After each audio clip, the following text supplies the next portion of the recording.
verdade vai sempre reinar. Terra e céu glorificam teu santo nome. Exaltado, o Rei exaltado no céu.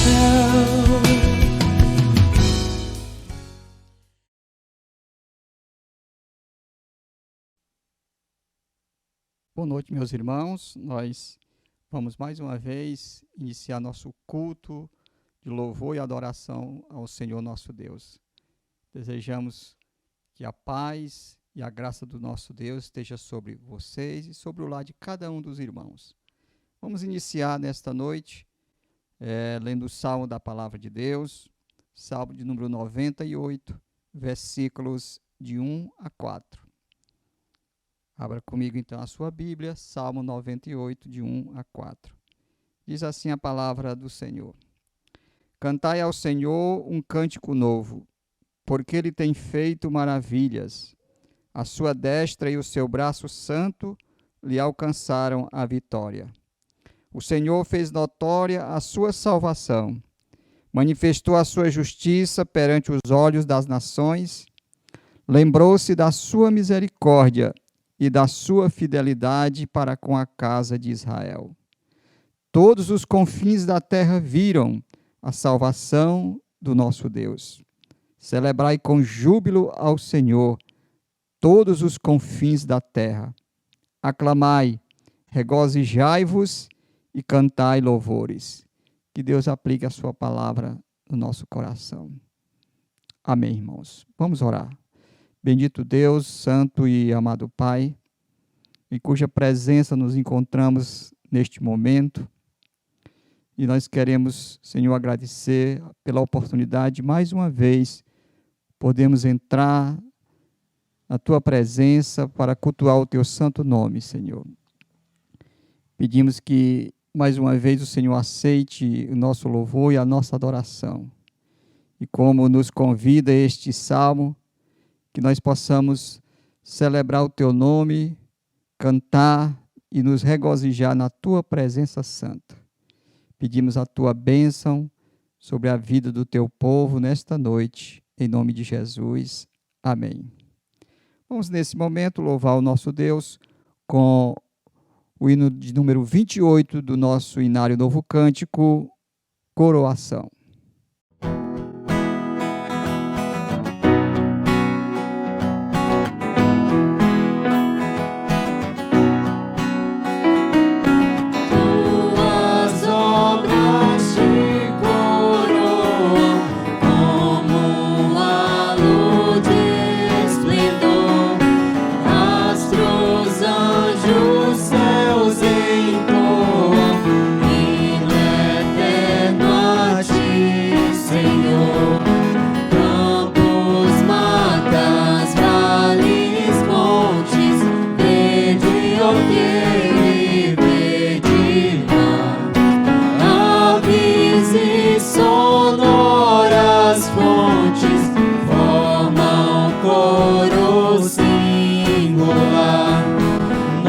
Mortais por ti remidos, Deus de glória, Deus de amor, corações aos céus erguidos, celebramos teu louvor, revelaste amor profundo, insondável sem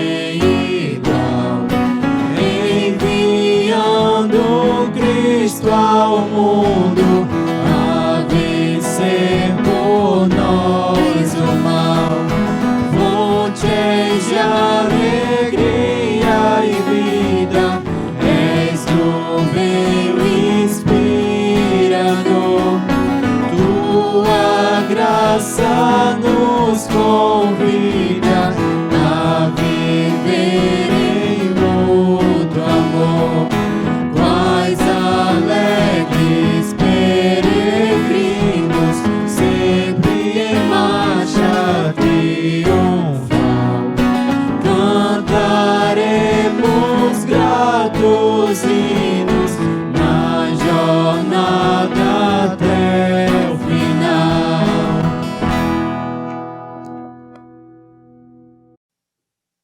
nesse momento, meus irmãos, fazer uma leitura devocional da palavra de Deus, que se encontra lá na primeira epístola de João, no capítulo 3, nos versículos de 7 a 18.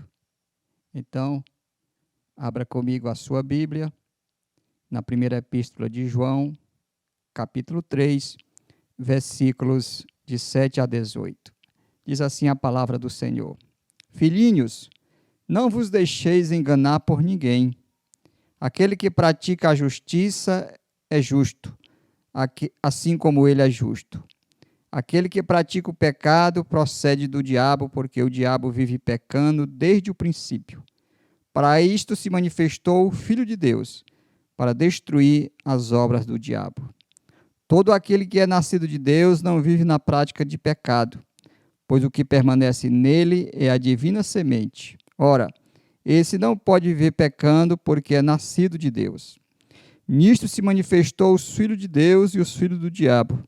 Todo aquele que não pratica a justiça não procede de Deus, nem aquele que não ama a seu irmão. Porque a mensagem que ouviste desde o princípio é esta, que nos amemos uns aos outros. Não segundo Caim, que era do maligno e assassinou a seu irmão. E por que o assassinou? Porque as suas obras eram más e as de seu irmão justas. Irmão, não vos maravilheis se o mundo vos odeia. Nós sabemos que já passamos da morte para a vida, porque amamos os irmãos. Aquele que não ama, permanece na morte. Todo aquele que odeia seu irmão é assassino. Vós sabeis que todo assassino não tem a vida eterna permanente em si. Nisto conhecemos o amor, que Cristo deu a sua vida por nós e devemos dar nossa vida pelos irmãos. Ora, aquele que possui recursos deste mundo e via padecer o seu irmão, e viu a seu irmão padecer necessidade e fechar-lhe o seu coração, como pode permanecer nele o amor de Deus? Filhinhos, não amemos de palavra nem de língua, mas de fato e de verdade. Que Deus abençoe a sua palavra no nosso coração. Oremos mais uma vez, irmãos. Bendito Deus, nosso amado Pai, nós te agradecemos pela tua santa palavra, que nos exorta, que nos incentiva, que nos ordena, Senhor Deus, a prática do amor. Pedimos, ó Deus, que nós possamos verdadeiramente demonstrar amor uns pelos outros. E como diz a tua palavra, não de língua, não de boca somente, mas de fato e de verdade. Abençoa a tua palavra, nossos corações, e que ela possa permanecer em nossos corações e produzir muitos frutos, para a glória e para a honra do teu santo e excelso nome. Agradecemos a tua bênção, agradecemos a tua palavra, em nome de Jesus. Amém. Nesse momento nós vamos louvar o nosso Deus com o cântico espiritual ao único.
consagramos todo nosso ser a Ti.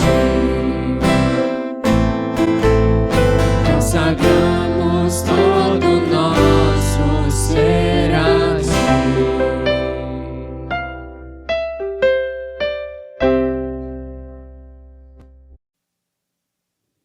Bem, meus irmãos, nós vamos basear nossa palavra pastoral nesta noite na primeira epístola de Paulo a Timóteo, no capítulo 6, nos versículos 7 e 8.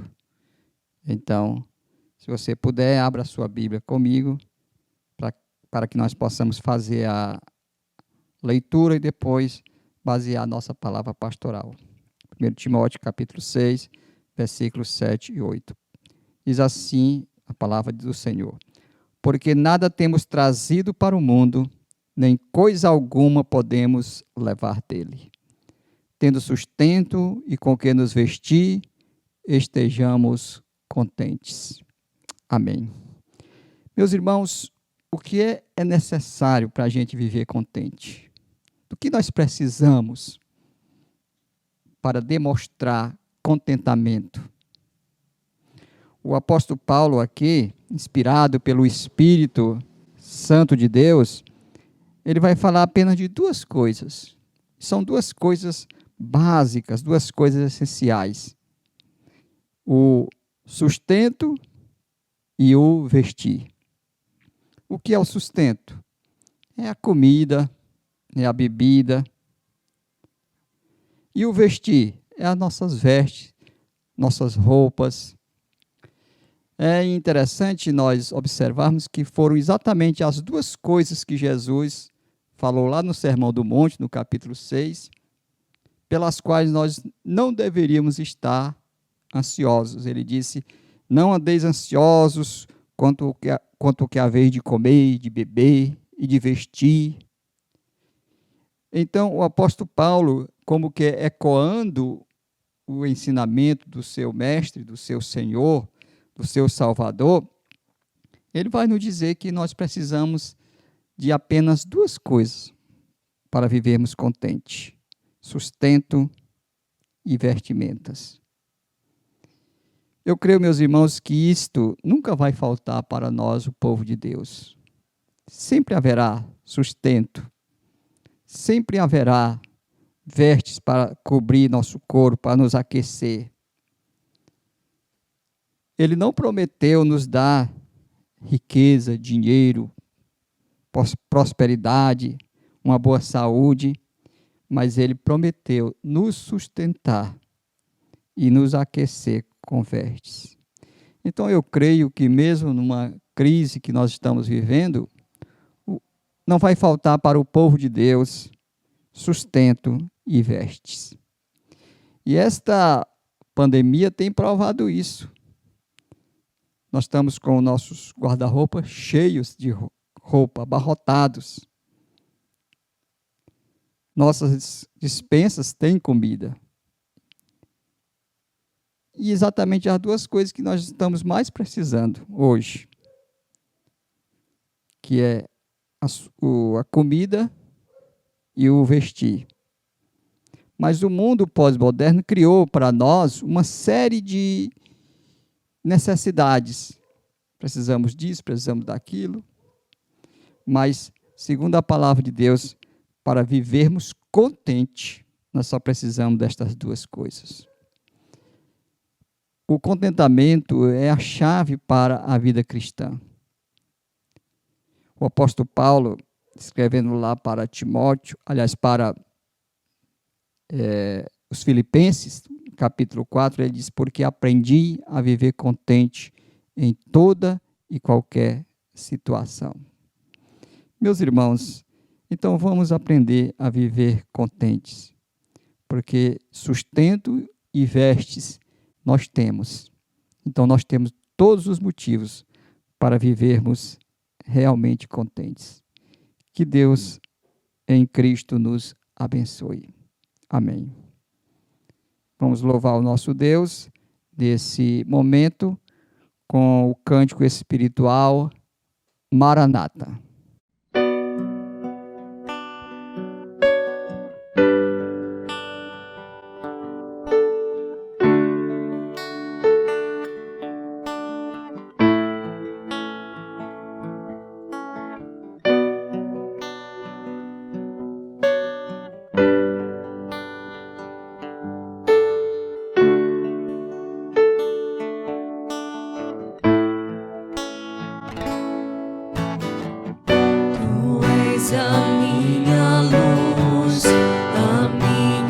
salvação e a ti me renderei.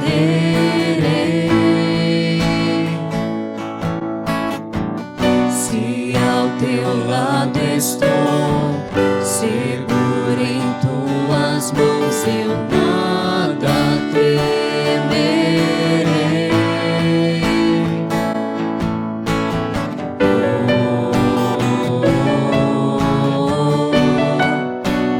Tu és santo, ó Senhor.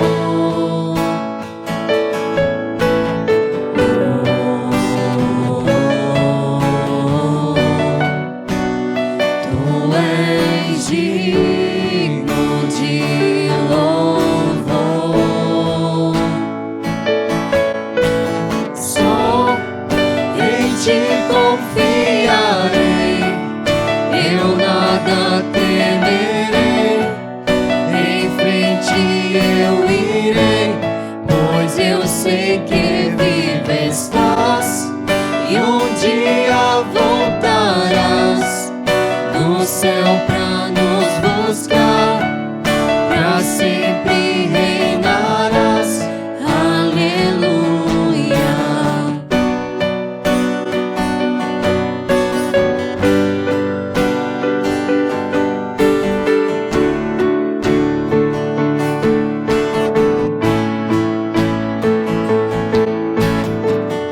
Tu és a minha luz, a minha salvação, e a ti me renderei.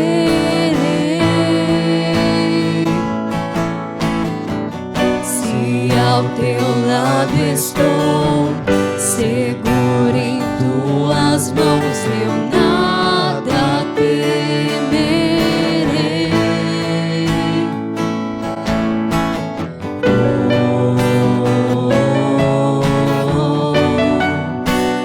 Tu és santo, ó Senhor.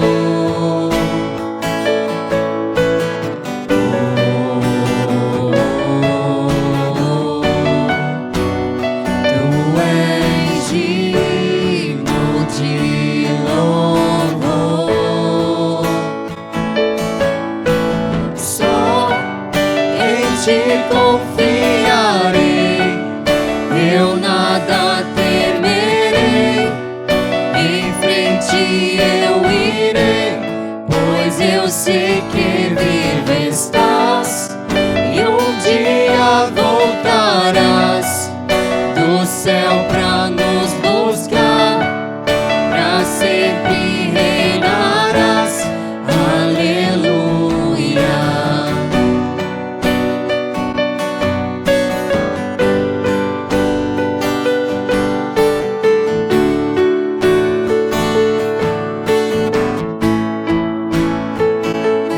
Vem Jesus, vem Jesus, Maranata, vem Senhor Jesus. Vem Jesus, vem Jesus, Maranata, vem Senhor Jesus. Vem Jesus, vem Jesus, Maranata, vem Senhor Jesus. Vem Jesus, vem Jesus, Maranata, vem Senhor Jesus. Só em ti confiarei, eu nada temerei. Em frente eu irei, pois eu sei que vivo estás, e um dia voltarás do céu pra nos buscar, pra sempre reinarás. Aleluia. Aleluia. Aleluia.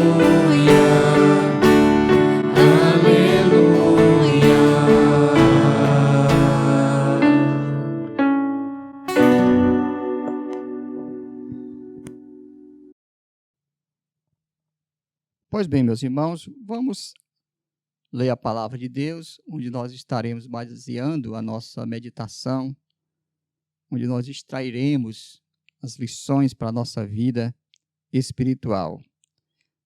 Vamos ler no Evangelho segundo escreveu João, no capítulo 15, os versículos 17 até o versículo 25. Então, Evangelho de João, capítulo 15, versos 17 a 25. A palavra de Deus diz assim: Isto vos mando, que vos ameis uns aos outros. Se o mundo vos odeia, sabei que primeiro do que a vós outros, me odiou a mim. Se vós fosseis do mundo, o mundo amaria o que era seu. Como todavia não sois do mundo, pelo contrário, dele vos escolhi, por isso o mundo vos odeia. Lembrai-vos da palavra que eu vos disse: não é o servo maior do que o seu senhor. Se me perseguiram a mim, também perseguirão a vós outros. Se guardaram a minha palavra, também guardarão a vossa. Tudo isto, porém, vos farão por causa do meu nome, porquanto não conhecem aquele que me enviou. Se eu não viera, nem lhes houvera falado, pecado não teria. Mas agora não tem desculpa do seu pecado. Quem me odeia, odeia também a meu Pai. Se eu não tivesse feito entre eles tais obras, quase nenhum outro fez, pecado não teria. Mas agora não somente eles têm visto, mas também odiado tanto a mim como a meu Pai. Isto, porém, é para que se cumpra a palavra escrita na sua lei. Odiaram-me sem motivos. Que Deus abençoe a sua palavra em nossos corações. Amém. Oremos.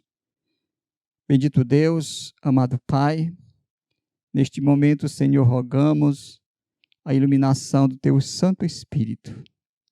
O mesmo Espírito que inspirou o Teu servo, apóstolo João, a escrever a Tua palavra que lemos nesta noite, seja o mesmo Espírito que abra nossos entendimentos, nossos corações, para compreendermos e aplicarmos a Tua palavra dos nossos corações. Pedimos a Tua bênção da iluminação, em nome de Jesus. Amém.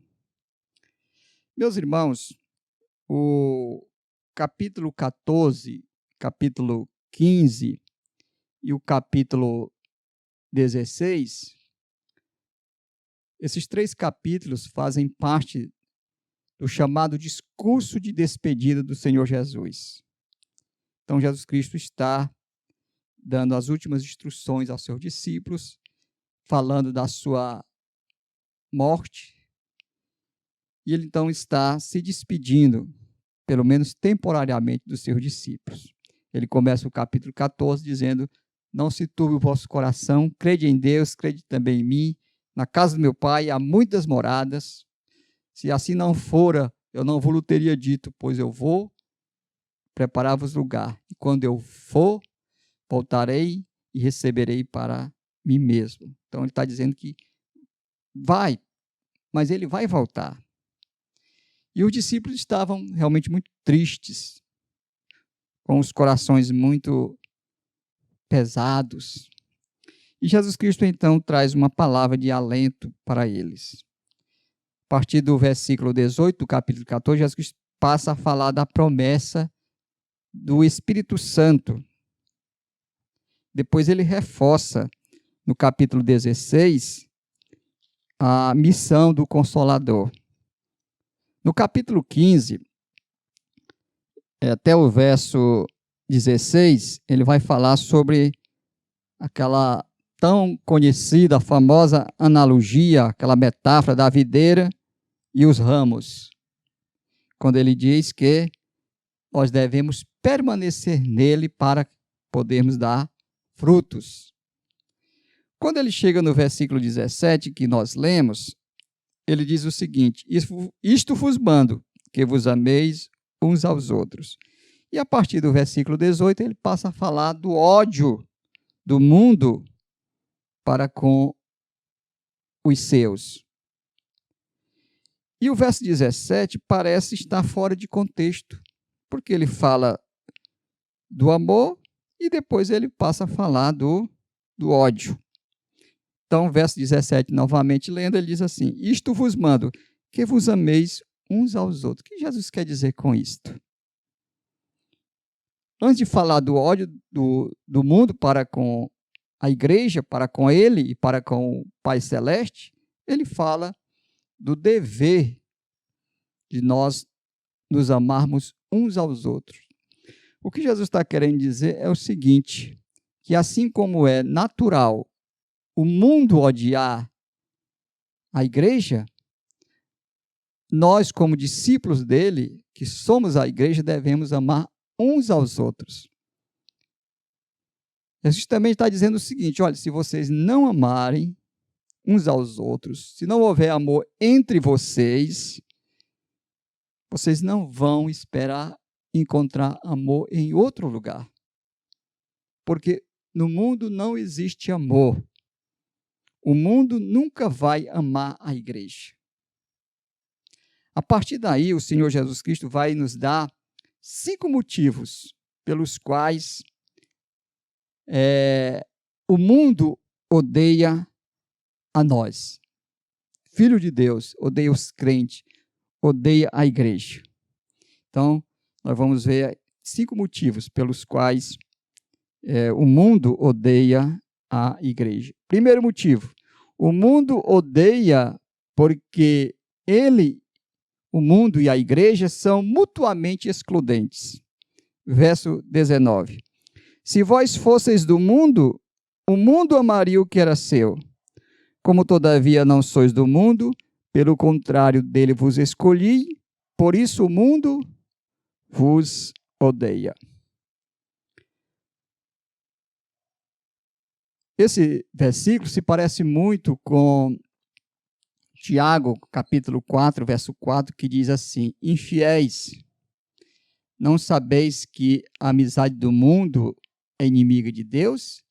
Aquele, pois, que quiser ser amigo do mundo, constitui-se em inimigo de Deus. Então, Jesus Cristo diz que a primeira razão por que o mundo nos odeia é porque nós não somos do mundo.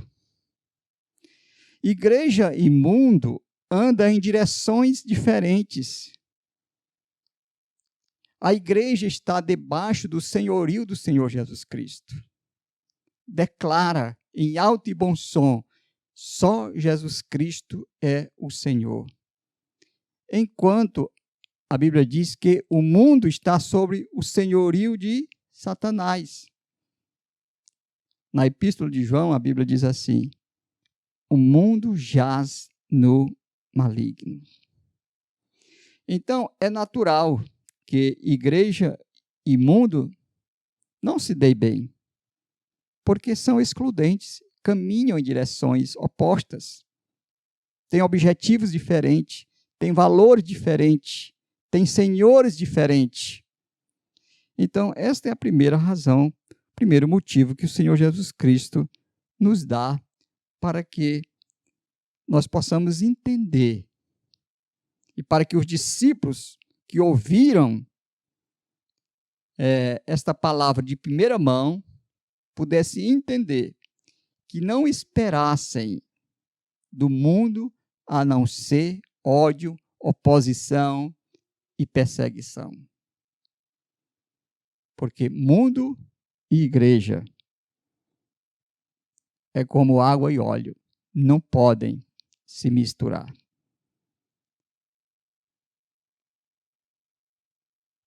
Então, o segundo motivo que o Senhor Jesus Cristo dá para os seus discípulos, para mostrar o ódio do mundo para com a igreja, para com os seus discípulos, está no versículo 18. Se o mundo vos odeia, sabei que primeiro do que a vós outros, me odiou a mim. Então, Jesus está querendo dizer o seguinte, um dos motivos por que o mundo vai odiar vocês é porque o mundo me odeia. O mundo me odeia. Meus irmãos, quando nós olhamos os relatos dos evangelhos, isso fica muito claro. Fica muito claro. Havia um ódio ferrenho do mundo em relação ao Senhor Jesus Cristo. Não só do mundo paganizado, mas também do próprio mundo religioso. Isso fica claro.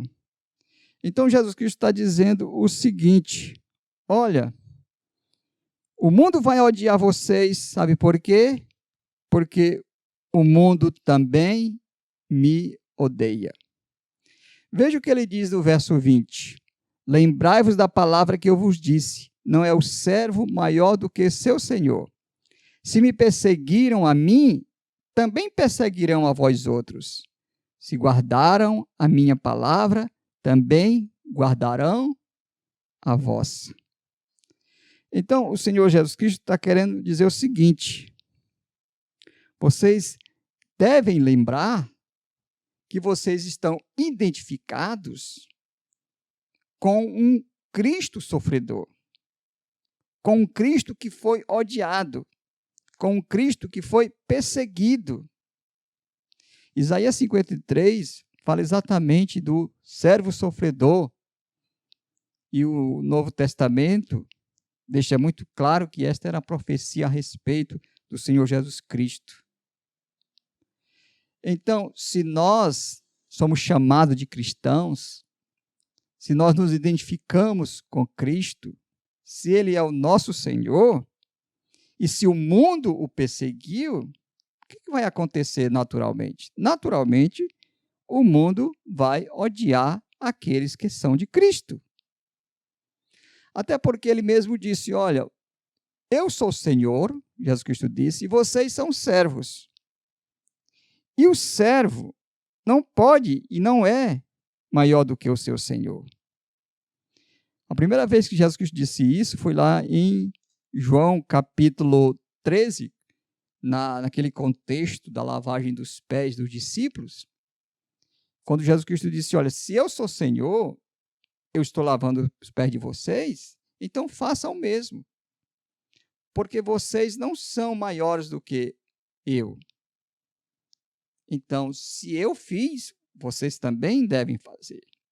E aqui o Senhor Jesus Cristo repete, mas num contexto de perseguição, de ódio.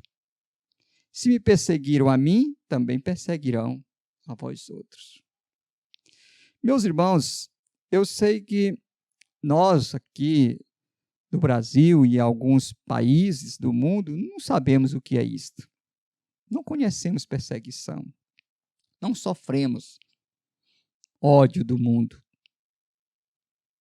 Não é? Mas esta não é a realidade em muitos países. Especialmente os países comunistas, como China, os irmãos podem ver através das mídias, igrejas sendo fechadas, templos incendiados, Bíblias queimadas, cristãos sendo proibidos de cultuar a Deus, como também na Coreia do Norte. Assim também nos países islâmicos, tanto da Ásia como na África, onde os cristãos são mortos, perseguidos por causa da sua fé. Então, a identificação dos cristãos com o seu Senhor, que é o Senhor Jesus Cristo, leva inevitavelmente o ódio do mundo. O mundo vai odiar a igreja. Isso foi o que o Senhor Jesus Cristo, de fato, mesmo disse. Ele disse, se vocês fossem do mundo, o mundo até que poderia amar vocês, mas vocês não são. Eu tirei vocês, eu escolhi vocês. Vocês são diferentes. Vocês estão identificados comigo. E por isso, o mundo vai odiar vocês. Meus irmãos, Jesus Cristo, como eu disse, estava aqui se despedindo dos seus discípulos. Ele já tinha dito algumas palavras consoladoras, como disse o seguinte: eu deixo a paz para vocês. A promessa do Consolador que viria. Ele disse: eu não vou deixar vocês órfãos. Mas aqui Jesus Cristo traz uma palavra dura. Não uma palavra para elevar a autoestima ou massagear o ego dos discípulos, como dizendo: não, vai ficar tudo bem. Eu vou livrar vocês de toda e qualquer perseguição. O mundo não vai odiar vocês. Jesus Cristo, pelo contrário, promete que o mundo, de fato, iria odiar os seus discípulos. Então, esse é o segundo motivo pelos quais o mundo odeia os discípulos do Senhor Jesus Cristo. Terceiro motivo está nos versos 22 e 24. 22. Se eu não viera, nem lhes houvera falado, pecado não teria. Mas agora não tem desculpa do seu pecado. 24. Se eu não tivesse feito entre eles tais obras, quais nenhum outro fez, pecado não teria. Mas agora não somente eles têm visto, mas também têm odiado tanto a mim como a meu Pai. O que o Senhor Jesus Cristo está querendo dizer com isto? Ele está querendo dizer o seguinte: o mundo odeia porque o seu pecado é exposto. À primeira vista, dá a ideia de que se Jesus Cristo não tivesse vindo, então eles não seriam pecadores. Porque ele diz aqui: se eu não viera, nem lhes houvera falado, pecado não teria. Nós sabemos, irmãos, que depois da queda de Adão e Eva, o mundo se tornou corrompido, pecaminoso, que tem prazer em transgredir a palavra de Deus. Então, o mundo é pecador desde a queda de Adão. O que o Senhor Jesus Cristo está querendo dizer com isto? Ele está querendo dizer o seguinte: qual é o maior pecado que alguém pode cometer? É não conhecer a Deus. E como é que se conhece a Deus? Através da revelação de Deus. Quando Deus se revela. Então, Deus se revela na natureza. Os céus proclamam a glória de Deus. O firmamento anuncia as obras das suas mãos. Se revela na consciência, diz o apóstolo Paulo em Romanos capítulo 2. E a revelação máxima de Deus se deu em Jesus Cristo. Então, o pecado deles, dos seus ouvintes, dos judeus do primeiro século, ficou ainda mais exposto, porque eles não receberam a revelação de Deus, que era exatamente o seu Filho Jesus Cristo. Jesus Cristo muitas vezes disse assim: quem vê a mim, vê o Pai que me enviou. Então Jesus Cristo disse: agora vocês não têm nenhuma desculpa para não conhecer a Deus. Por isso é que o Senhor Jesus Cristo disse: se eu não tivesse vindo, nem tivesse falado, esse pecado eles não teriam. Mas agora eles não têm desculpa nenhuma do seu pecado. Porque eles viram, ouviram, puderam tocar, apalpar, e eles não receberam a revelação de Deus. Agora, meus irmãos, por que o mundo odeia tanto Cristo? Por que o mundo odeia tanto Cristo? Qual é a razão? Qual é o motivo, irmãos? Porque o Senhor Jesus Cristo andou neste mundo, diz a palavra de Deus, fazendo só o bem. O Senhor Jesus Cristo, ele nunca fez nada errado. Se nós olharmos os relatos bíblicos, o Senhor Jesus Cristo curou, ressuscitou mortos, alimentou famintos, ensinou a palavra de Deus e finalmente deu a sua vida para perdoar nossos pecados. Diante de tudo isso, a gente fica perguntando: por que tanto ódio? Por quê? Por que tanto ódio? E o versículo 24 vai nos dizer: se eu não tivesse feito entre eles tais obras, quais nenhum outro fez, pecado não teria. Mas agora não somente eles têm visto, mas também têm odiado tanto a mim como a meu Pai. Jesus está querendo dizer o seguinte: o mundo me odeia porque eles têm odiado também o meu próprio Pai. É interessante que os judeus diziam ser filhos de Abraão, descendência de Abraão. Mas as obras deles, as práticas deles, provavam que eles não amavam a Deus, não amavam ao Deus Pai. Por isso que também eles odiaram ao Deus Filho. O Senhor Jesus Cristo mesmo disse: tem odiado tanto a mim como a meu Pai. Ou seja, o mundo não recebeu a revelação de Deus em Jesus Cristo, seu Filho amado. Não há diferença entre Deus Pai e Deus Filho. Ele mesmo disse: eu e o Pai somos um. Quem vê a mim, vê o Pai que me enviou. Tem gente que diz que tem muita fé em Deus, mas não é crente, não se sujeita ao senhorio de Jesus Cristo, não o recebe a Ele como Salvador, nem como o Senhor. Mas Jesus Cristo disse que quem odeia ao Filho, odeia também o Pai. E quem rejeita o Filho, rejeita também o Pai. Então, não existe essa diferenciação. Então, esse é o outro motivo porque o mundo odeia. É porque o mundo, primeiramente, antes de odiar ao Filho e antes de odiar a igreja, o mundo também odeia a Deus. Odeia a Deus no sentido de que não obedece à sua palavra, não obedece aos seus mandamentos. O mundo pode até dizer que crê em Deus, mas eles, na verdade, eles querem os favores de Deus. Eles querem as bênçãos de Deus. Eles querem aquilo que Deus pode lhes dar. Mas, no fundo dos seus corações, eles, de fato, odeiam a Deus. Isto é o que o Senhor Jesus Cristo nos diz aqui na sua palavra. Meus irmãos, e o último motivo pelo qual o mundo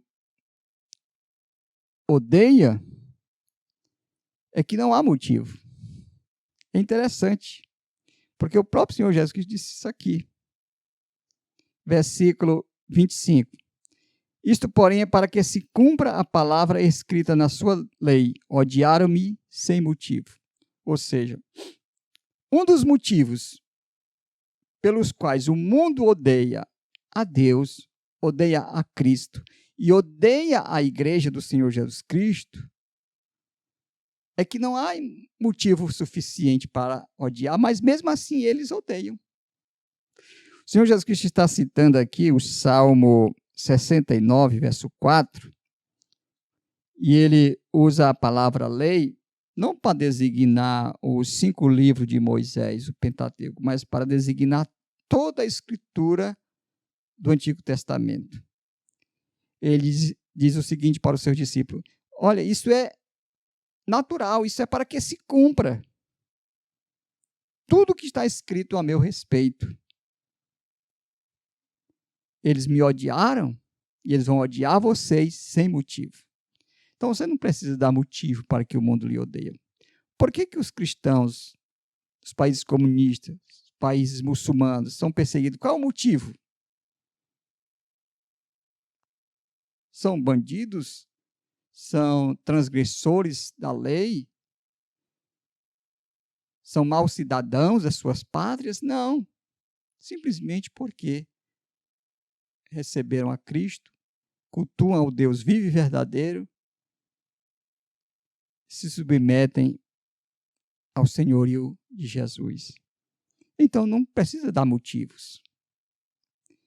O mundo odeia Cristo e odiou Cristo, levando inclusive ele ao madeiro, tudo sem motivo. Meus irmãos, ao invés de isso ser fonte de tristeza ou de desencorajamento para nós, na verdade deve ser fonte de encorajamento para cada um de nós, por sabermos que nós sofremos por amor a Cristo, mas também somos amados por causa de Cristo. Ou seja, sofrimento não é coisa para a gente se envergonhar. É coisa para a gente se regozijar, como os apóstolos, depois de serem açoitados e foram proibidos de pronunciar qualquer palavra em relação a Jesus Cristo, de pregar o Evangelho, eles saíram se regozijando por terem sido dignos de sofrer afronta por causa do nome de Cristo. Mas outra coisa que nós devemos compreender é que mesmo o ódio irracional do mundo, ou seja, sem motivo nenhum, não escapa à soberania de Deus. Deus está no controle de tudo. Deus conhece todas as coisas. Então, é natural se esperar o ódio do mundo em relação à igreja, pelos motivos que nós já falamos aqui. Primeiro, porque nós não somos do mundo. Segundo, porque o mundo odiou o próprio Cristo. E nós não somos maiores do que Cristo. Depois, porque os pecados do mundo são expostos pela pregação do Evangelho. E depois, porque o próprio mundo odeia o Pai. E quem odeia o Pai, odeia o Filho. E quem odeia o Filho, odeia a noiva do Filho. E por último, a gente não precisa dar motivos nenhum para sermos perseguidos. Mas vamos nos regozijar e vamos nos alegrar. E saber que mesmo quando vier perseguição, se vier, que até hoje nós não sabemos, pelo menos aqui no nosso país, no Ocidente, nós não conhecemos o que é isso. Mesmo que ela venha, nós possamos nos alegrar e nos identificar com o Senhor Jesus Cristo e com os seus sofrimentos. Que o Senhor Deus nos abençoe, que o Senhor nos ajude e que o Senhor aplique a sua palavra no nosso coração. Amém. Vamos orar. Nosso Deus, santo e amado Pai. Senhor, como é preciosa a tua palavra e como ela nos adverte, Senhor Deus, daquilo que pode acontecer conosco, com a tua igreja e daquilo que certamente já aconteceu. Porque a história da tua igreja, a história do teu povo, é uma história marcada por perseguições, sofrimento e muitas vezes derramamento de sangue. Foi assim, Senhor Deus, nos primeiros séculos da era cristã. Foi assim, Senhor Deus, também durante a cortina de ferro, os países comunistas. Atualmente é assim nos países muçulmanos, Senhor.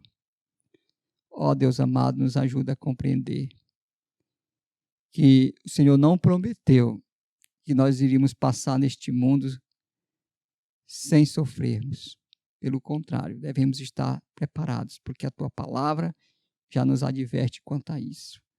Mas nos ajuda, Senhor, e nos consola, mesmo quando estivermos passando por duras provas, duras provações.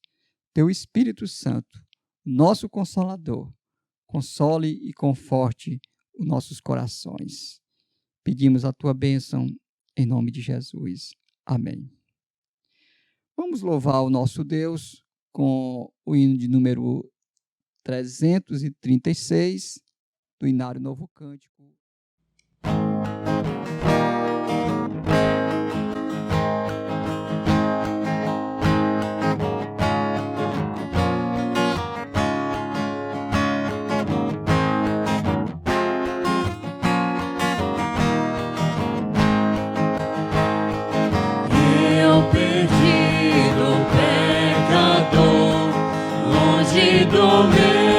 Jesus, me encontrava sem vigor, a perecer sem luz. Meu estado Cristo viu, dando-me sua mão, e salvar-me conseguiu da perdição.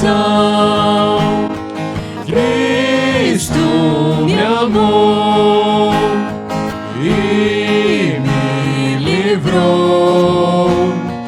O seu imenso amor me transformou. Foi seu poder, o seu querer.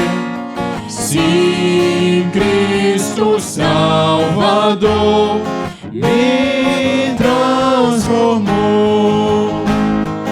Minha vida, todo ser, quero lhe consagrar. Ao seu lado vou viver, o seu amor cantar.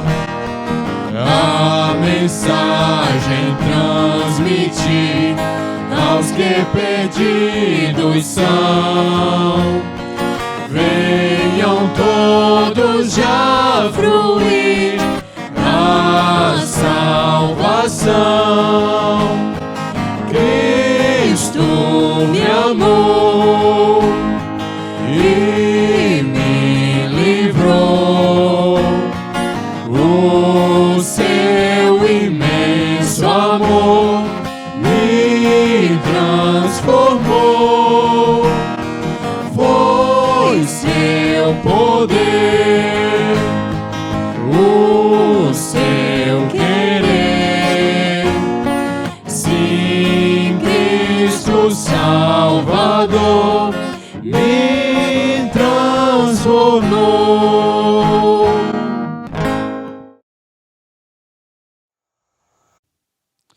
Bem, irmãos, nesse momento vamos encerrar o nosso culto com a bênção apostólica e o amém final. Recebei, pois, então a bênção.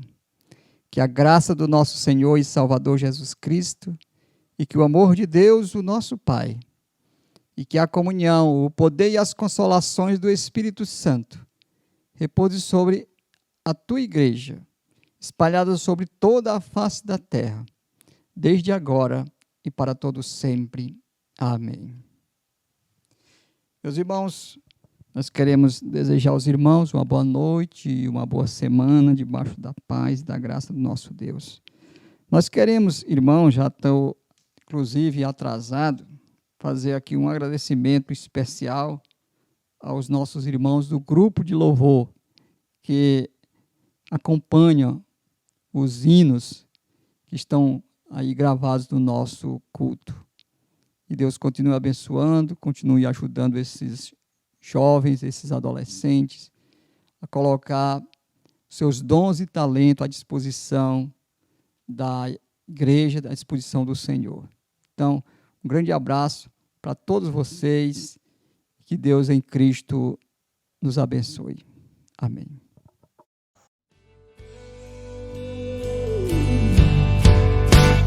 És a nossa estrela da manhã,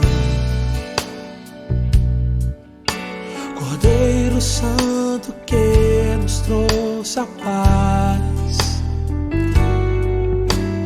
Em tuas mãos está todo vencer, resposta a todo aquele que clamar.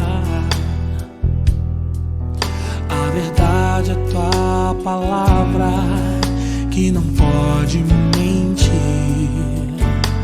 Por isso estamos